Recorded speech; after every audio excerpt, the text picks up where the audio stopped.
All right, how y'all doing out there? All right, so we've got the Foxcreek bow knife again, and of course the bow knife.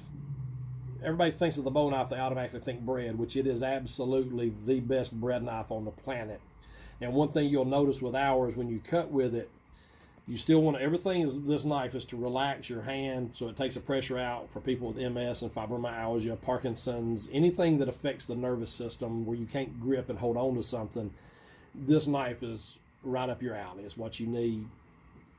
Now, when you use this knife, see how loose my grip is. You don't want to hold it real tight, but the main thing is you want to look at your blade so it's straight up and down, and then simply just move the knife back and forth. You don't have to press down at all. You just simply move the knife. But notice too, there's no crumbs from the bread on the cutting board. And you can go up to about 1 inch thick. So if you like Texas toast, you can cut Texas toast slices if you're going to do some Texas toast grilled cheese. And we're cutting cheese bread here, which smells tremendously good. But it just, a light, long stroke of the blade requires no strength to cut with. Just like that. And it's good and soft bread, but still, again, we're not getting a lot of crumbs, so it doesn't tear your bread. And you see how smooth that slice is. It's not jagged like when you use other people's bread knives. This is rolled up a lot of times and a little bit flatter, and you can see tears in the bread, which with ours, it's all nice and smooth. Now, one other thing you can do with this knife too, on other types of bread, if you're having people over and you want to do some French toast.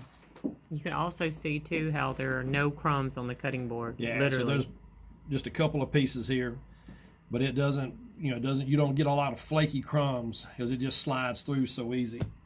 Now, when you're having French toast or garlic toast and things like that, you can take your loaf like this, you cut them in half to make your garlic toast, put your butter and garlic on. Now, if you want to play with people's brains, make them think there's more bread than you got, you can actually cut this twice and then cut it up, and it makes it, you cut down people's bread consumption, but they think they're eating a lot more bread. But you simply want to cut bread in half. You can do it one of two ways. You can either leave it laying like this and you turn your knife over in your hand so your hand still stays in the natural position, but you just roll the knife in your hand so your blade goes sideways. And then you can, which I'm going to go ahead and do 2 cuts on it. And then you can take your knife and you just run right down your bread. And there again, you notice there's not crumbs are not falling out of the bread because it's actually slicing instead of tearing. And there again, nice and smooth.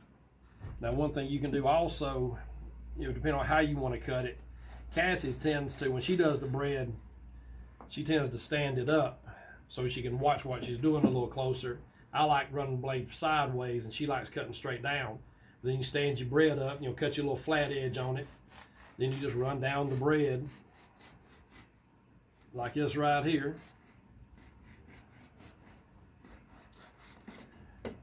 And then we got a little bit of crumb out of that whole length of the bread. That's all the crumbs that came out of it.